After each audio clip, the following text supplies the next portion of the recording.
Post bidding for the picture. Say what? Post bidding for the picture. Sí.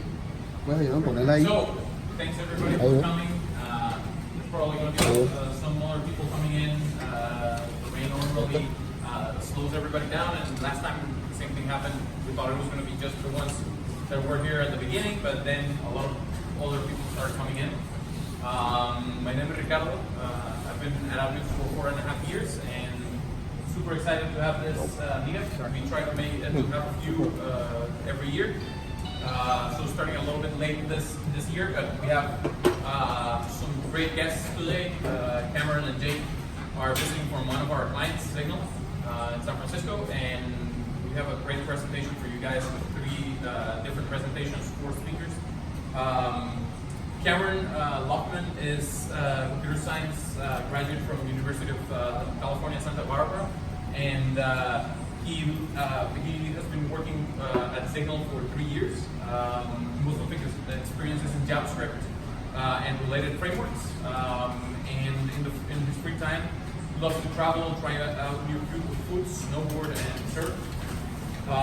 And Jake Schwartz has been working at Zignal for 4 years in the platform team, and he's mostly dedicated at working with big data with technologies like Elasticsearch and Apache Storm.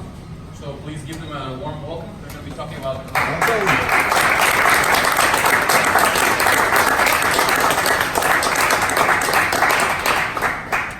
Hi guys, so we're going to be talking about improving Elasticsearch performance using what we call smart queries. First, just as Ricardo said, I'm Jake. I'm a platform engineer at Zignal Labs. The platform team is responsible for data enrichment and storage of that data, search, and a couple APIs. I work with Scala, Elasticsearch, obviously, Apache Storm, and Docker Streams. And I'm Cameron. I work on the front end, the full stack team, so I build the user interfaces, data visualizations, a lot of the APIs that power those things. And then the technologies that I use and I'm most familiar with are Node.js, all JavaScript stuff, React, and some Elasticsearch.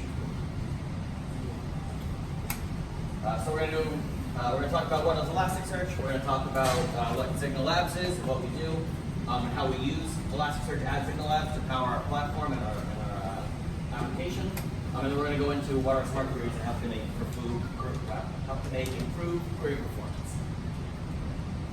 So first we'll talk about the obvious thing. What is Elasticsearch? It's a distributed, multi-tenant capable, so you can have multiple customers using the same database, full text search engine.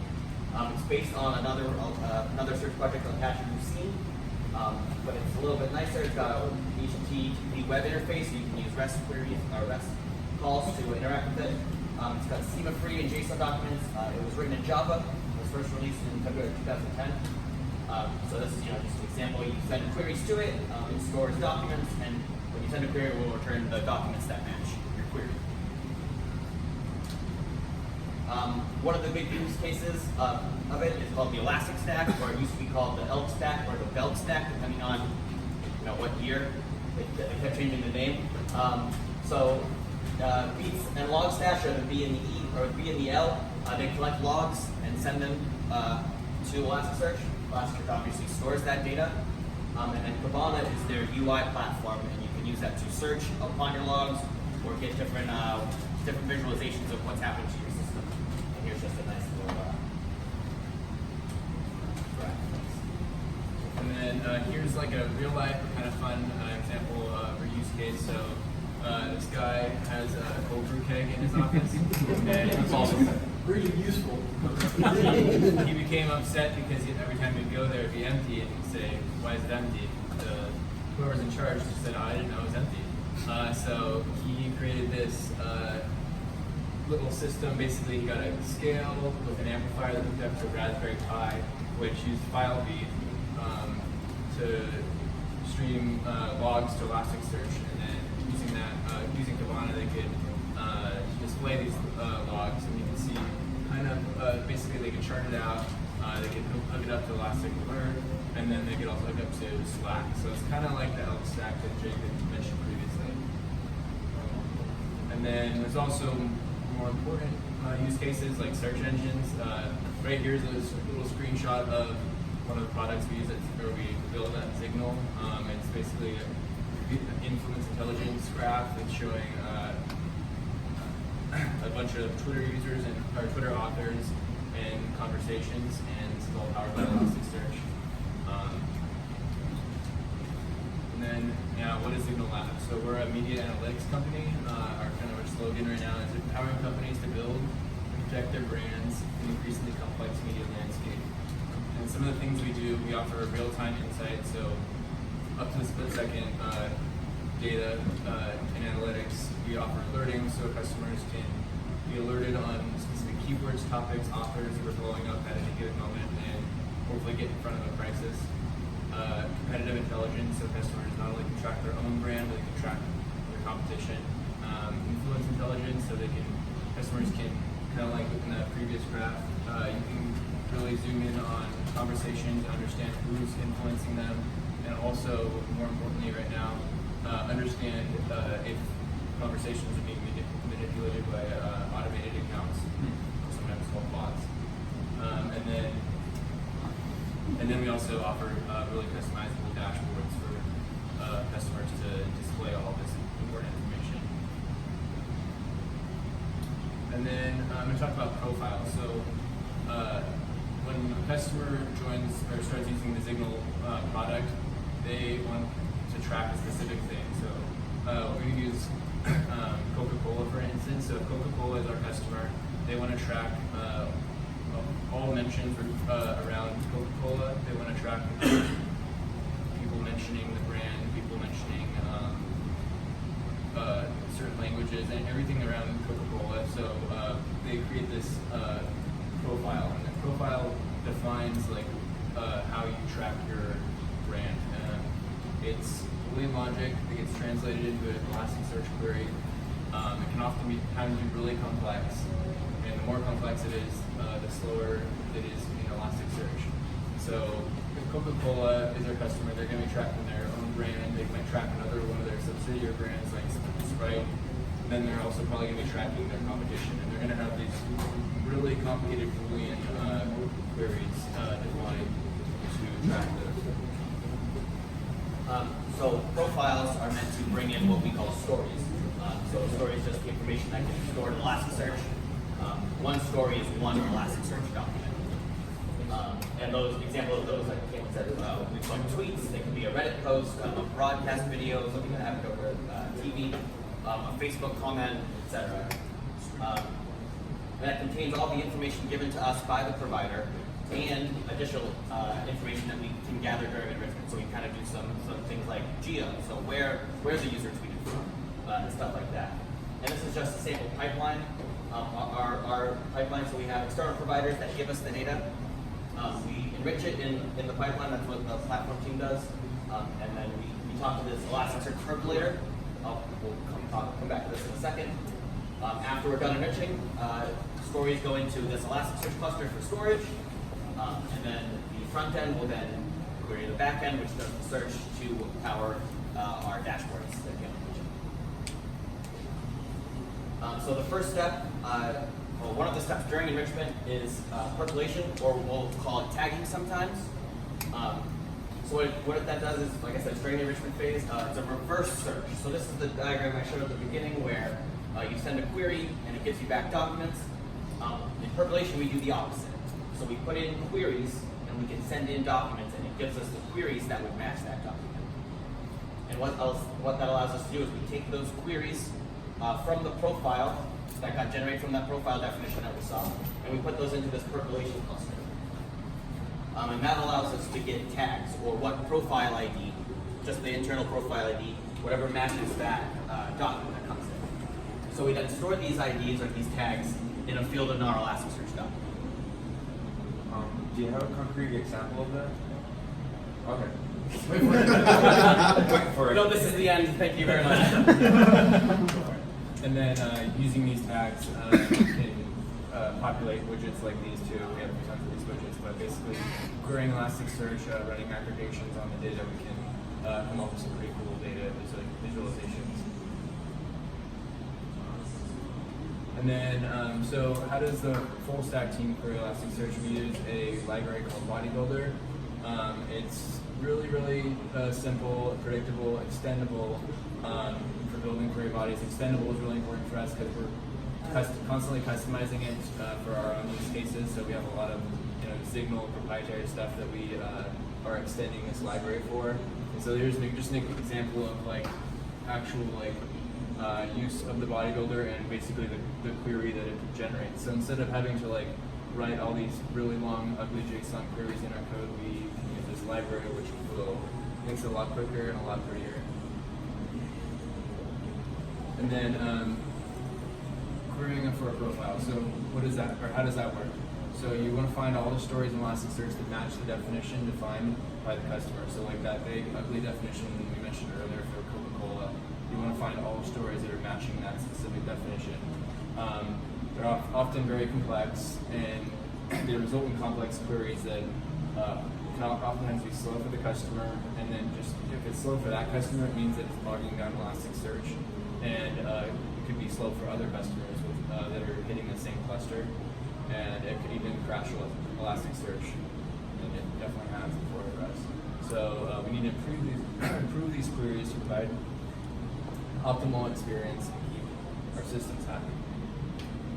So this is where we develop smart queries. They're not. This isn't a built-in Elasticsearch feature. This is something that we came up with and made a cute little name around. So instead of searching on that entire long profile definition, we're going to use those IDs of those tags that we talked about to generate a query that's much simpler, but will still match the same number of stories. So before we get into what those look like, this presents another problem, is what happens if a customer changes a profile and those tags no longer match? So we have a process called retagging. And when a profile query changes, the tag that's stored may no longer represent that story anymore.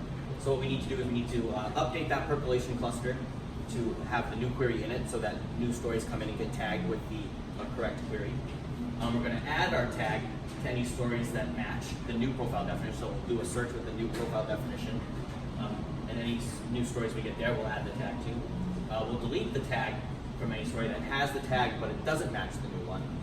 And we'll also set a flag on the profile to show that it has up-to-date tags. And we'll use that flag in this very complex algorithm here. If the profile has up-to-date tags, we're going to use the tag query, which we'll show in a second. Otherwise, we'll use the definition query, the very long one from that we generate. And here's your example. So this is an example of our tag query. This is our user ID. This is our ID for the profile, and we just do a simple term query on that field. Or we have to use the profile definition, which is this very long query based on all of the terms that they've put in their profile. I tried to get a good screenshot. There were actually 10 more pages I had to scroll through, so I didn't want to get the whole thing. But yeah, this is obviously much simpler than this. And then we'll show a little bit about the performance of the two. So on the left, we had our tag query. That ran in 62 milliseconds for, I believe, a year's worth of data. And the other one took 10 seconds for the very long query. So as you can tell, if you have a bunch of those running at the same time, it can slow down the system. Thank you guys. Nice. I have a question. So when you say performance like that, is that going to affect cost? Is the cost per amount of time you're processing, or is it because of the amount of data that it's getting back, or what's the cost structure like? I guess we're more, so it's a scalable system, horizontally scaling, vertically scaling, all that stuff. So that stuff is that can stay constant. You keep that the way. Obviously we had to scale up a lot when we didn't have these smart queries, so that we would have more juice, more power to run all of these very long queries at once. Once we did that, I don't know what the metrics are on how we reduce the size of our cluster afterwards. But the performance we were trying to calculate more was time and probably CPU and those kind of percentages. Okay.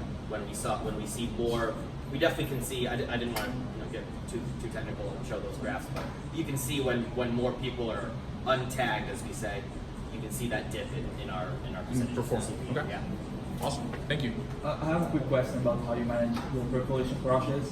Do you have like a dedicated cluster that does it in real time as you receive the profile, the queries? Do you have that like sleeping whenever, you know, like enough time generated? Yep. So yes, basically how it works. We have a process that we save it. We use MongoDB, and we have a process that listens to MongoDB, and we'll update that percolation cluster as those changes occur. Thanks. Yeah. You have your mappings already defined for multi dynamic, and if you do have defined your mappings, how do you manage when you have to change the mapping because specific type field has changed? Maybe it was just an integer at the beginning, and then you have to turn it into a string, and you have to scroll the index of the index to recreate mappings. So how do you handle those scenarios?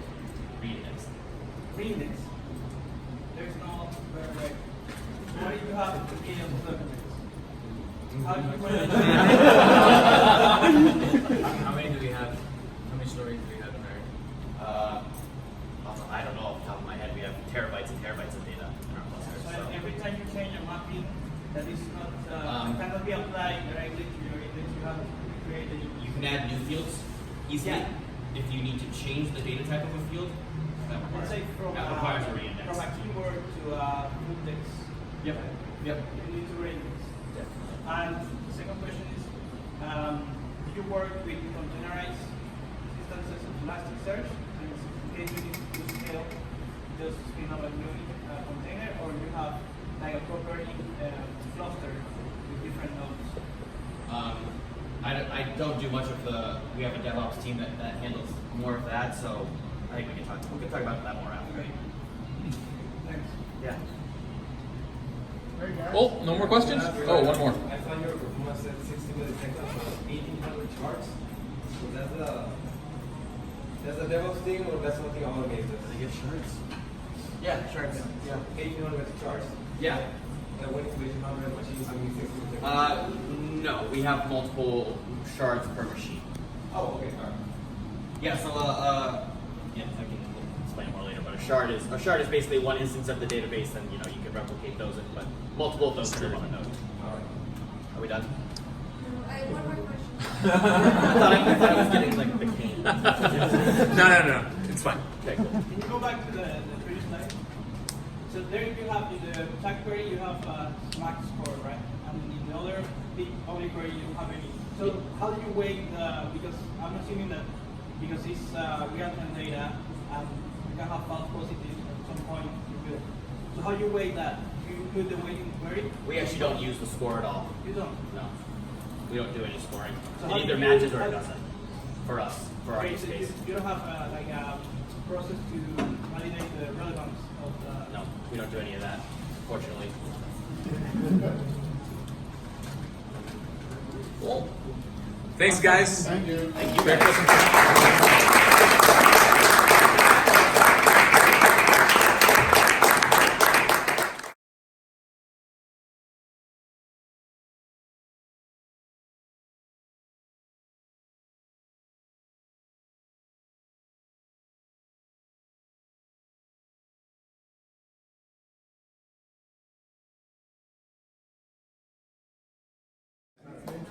Cool. So today the second presentation is going to be given by Carlos Thurber.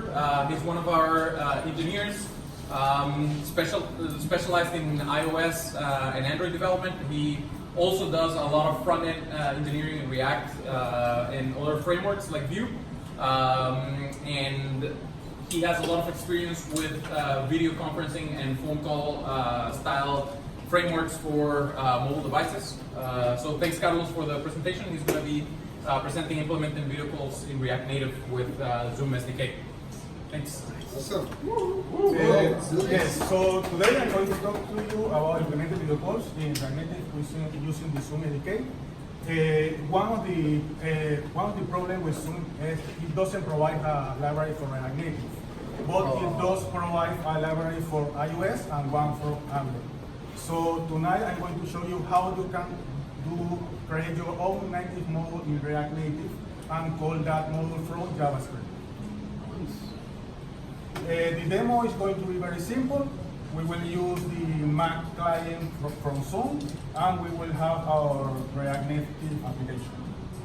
The first thing we're going to do in ReactNative is to start the Zoom SDK. Then we are going to start a video call. And with the information of the video call, we are going to fill the meeting ID and the password from the meeting, and then we are going to join the video call. To create a component in a module in ReactNative, these are the basic components. We will have a JavaScript code, and the iOS and JavaScript part, another part. iOS, we will have 2 files, and Java also 2 files. It will be very simple. For JavaScript, the JavaScript part is very easy. We will simply import the native module from ReactNative, and we will use it like this. A native module, Zoom Manager is the name of our module, and then dot the name of the functionality we want to call. For this, we are going to have one functionality called initialize that is going to start the SDK, and we are going to have another one called join meeting to join the actual video call.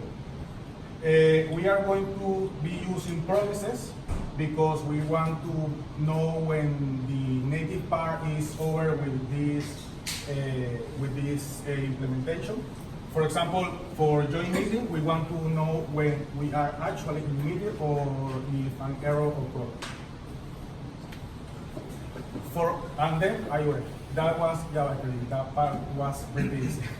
For iOS, we will have a Swift code and an Objective-C code. The problem with ReactNative is not really made for Swift. So we will still have to have some part of the code made in the legacy Objective-C code from Apple. So first, the Objective-C part is pretty simple. We will use some macros. The problem is Swift doesn't have macros, so that's why we have to use Objective-C. We will use the macro RCT stern module to define first the name of our module. We are going to call it RCT Zoom Manager. And the superclass of the module. We are going to use the superclass of most of the iOS classes, NSF object. And we are going to have 2 functionalities for our module. The first one is going to be to start the SDK. We are going to receive 2 parameters, key and secret, and we are going to have a promise. In iOS, there is not really a promise object, so they handle it a little different. We have 2 objects for a promise, one for the successful promise and one for the failure of the promise. And the other function we are going to have is join meeting, the same. We are going to receive some parameters to be able to join the video call, and the promise using 2 parameters, the resolver and the rejecter of the promise. And now with that, we can move over to the Swift part. Here is pretty easy. We simply create a class for our module, and we have to define 2 things. The property method QA, that is mostly to tell the native module in which thread we want to call our functionality. We are telling to use the main thread. And we have to define a function called requires main QA setup that is used to let ReactNative know in which thread we want to mount our module. We are also going to mount the module in the main thread. We have to do this because Zoom actually requires we use the main thread to do this operation. And we are going to have 2 props to keep the promises alive while we wait for the Zoom SDK to do their operations. And now to define our 2 functions, we simply create a function, initialize, we set the parameters, key secret, and the promise, the resolver, and the rejecter. That's the parameter we are going to receive. We check that the Zoom SDK is ready to be used, that there are no null values. For that, we use the guard keyword from Swift. And if the Zoom SDK is not ready, we simply call the promise rejected directly without error message, so nothing else will be done. if the Zoom SDK is ready, then we store the promises to use it later, and we do the operation to start the SDK. We set the delegate, the key and the secret, and we call the function from Zoom to start the SDK. And after the initialization is over, the Zoom SDK is going to call this callback. For this, we simple check if the promise is not null. It shouldn't be null with the var keyword. And if the promise is successful, if the operation was successful, we call the promise resolver. And if the operation was a failure, then we call the promise rejector. And we set the promise to nil because something very important, React Native expect we call the promise only once. If we call it twice, for example, the application will crash. And if we don't call it at all, then there will be some memory leaks. So we have to make sure to call it once. And to join the video call is pretty much the same. We create the function with the parameters. React Native is sending an object. In Java, in Swift, this is a dictionary. This is how we define a dictionary in Swift. And the resolver and the rejector of the promise. We do the same. We check everything is okay to be used, nothing is null. We store the promise. Here we also do some configuration for the in-call screen. Zoom provides a simple to use in-call screen, but we don't want to show, for example, the participant window, the share button, and stuff like that. So we do some stuff here to hide it. And then we call the function to actually join the meeting. And Zoom is going to call also a callback to let us know if the meeting, if we were able to join the meeting. We check the promise is not nil, the first thing. Then we, for example, if we were able to join the meeting, we call the promise resolver, and if there was an error, we call the promise rejector, and we set the promise to nil. So that's pretty much the iOS implementation. Android part is most simpler. We will have two classes, a package and the actual implementation of the model. The package is pretty much only to grab all the classes that are part of a model. In this case, we only have one class that we are going to grab in the package. To create the package, we create a class, for some managed package, we call it here, and we implement this interface, the React package.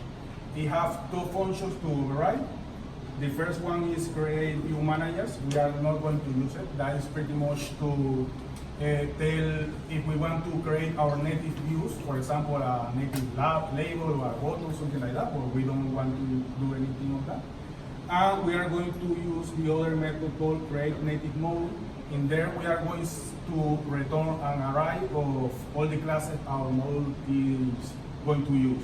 In this case, we are only going to use the Zoom manager, so we add it to the list and return that array, that list. Something React Native does by default, it creates a main application class. In there, there is a get package method where we have to return all the native model we are going to use. In this case, we are going to add the new Zoom manager package. And now to create the actual the functionality. For that, we have to extend create a class and to extend the React context-based Java model, and added a constructor and override a function called getName. This pretty much tells React Native what's the name of our model. It doesn't do anything else. We are also implementing two interfaces, one to handle the initialization of the SDK and one to handle the joining the meeting. We are going to do some configuration as we did in iOS to hide the participants button, the share button from the in-call screen. And we are also going to have a prop to store the promise to call after everything is done by the Zoom SDK.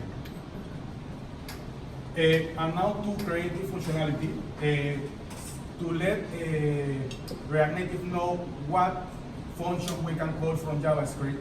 In Swift, we use the macros, but in Java, we use this directive at React method. We added above the method we want to be able to call from JavaScript.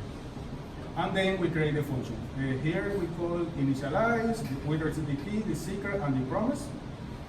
In Java, we do have a promise object, so it's simpler than iOS.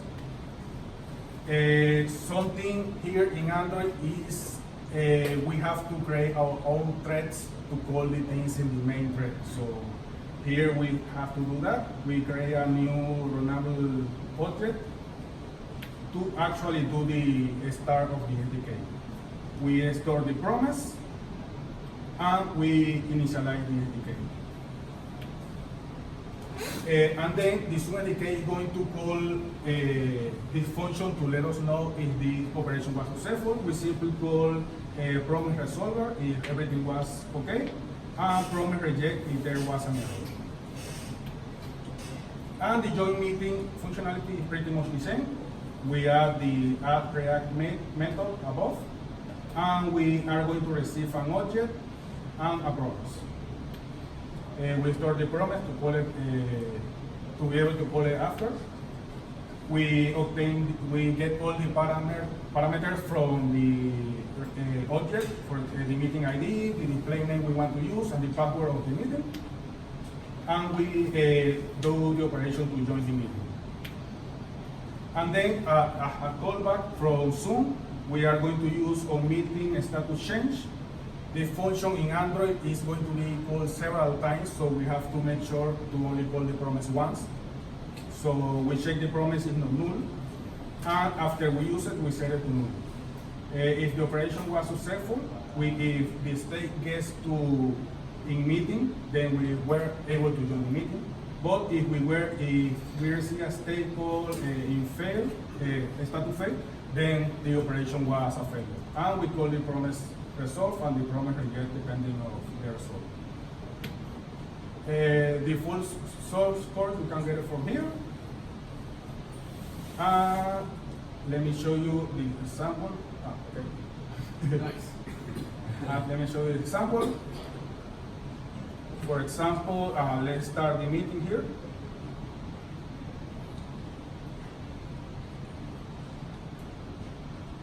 And the React Native part, let me see if I can show you. We fill the information there, and we join the meeting.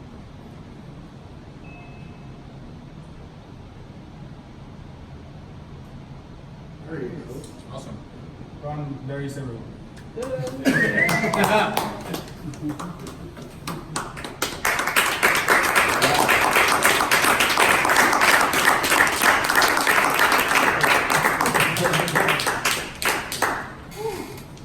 Any question? I have one. Go for Yeah, it. go for it. Go for it. Okay. In this native model, are you sending any data through the bridge when you are initializing the call, or is just everything happening in the native thread? To call, I am sending the Zoom SDK and the Zoom secret from JavaScript. So just when you're calling these two methods is when it's exactly. it's passing through the bridge. Exactly. And that's it. That's it. Okay. This is a very simple model. Yes. So I have a question in the part where you said you needed two different promises or blocks that you were sending to Swift. Would it be possible for you to create one object that contains both of them? That is an implementation from React Native. Okay. After I receive those two promises, I could create an object to grab them, but React Native is going to send me those Two objects. Yes. Okay. And the limitation is because React Native is built in For Objective-C. Objective-C, Okay. still, yes. Basically. Basically, okay. Cool. Any other question? So the Android implementation is simpler.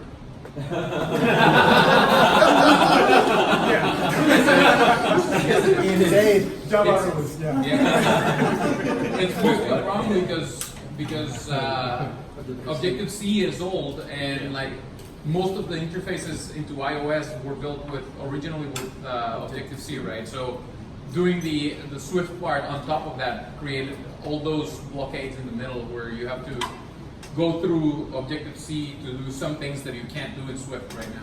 Well played, Max. Well Can I, played. can I ask a question? Who's using ReactNative here? I have used once, I guess. One of the first. Okay, so Luki. it's not that cool. Okay. Your hand. Yeah. So, Nice. okay, is there any limitation in the amount of sessions that you can have at the same time there? The what? The amount of, if there's any limitations of the open session that you can have at the same time? No, for the Zoom SDK or? I don't know, I mean, you show that you joined to a room session, right? So Yeah. Is there any In this limitation for example, that? I use I create an Zoom account. It only receives pretty much the SDK key and secret, and pretty much everyone can join. You only need a display name. So you have to do all the validation from the email or something to make sure So that people join the meeting. okay, so it's up to you to manage the resources that you have available. Exactly. For this was pretty much a proof of concept for a client Yeah. because we want to know if everything works. Yeah, sure. Thank you. I was just wondering, man. Yeah. I think the limitations are in this case from the Zoom SDK, not from ReactNative in this case. I guess. Yeah, actually, that was the question. Actually, is there Yeah, also, I you think know, it's Zoom a SDK that's limitation giving in the you the SDK limitation. itself? Seems most the limitation from SDK you have to consider. There you go. Exactly. The only reason we choose this Zoom SDK was because it complies to some regulation from the healthcare. That's great, man. Yeah. Thank you. That's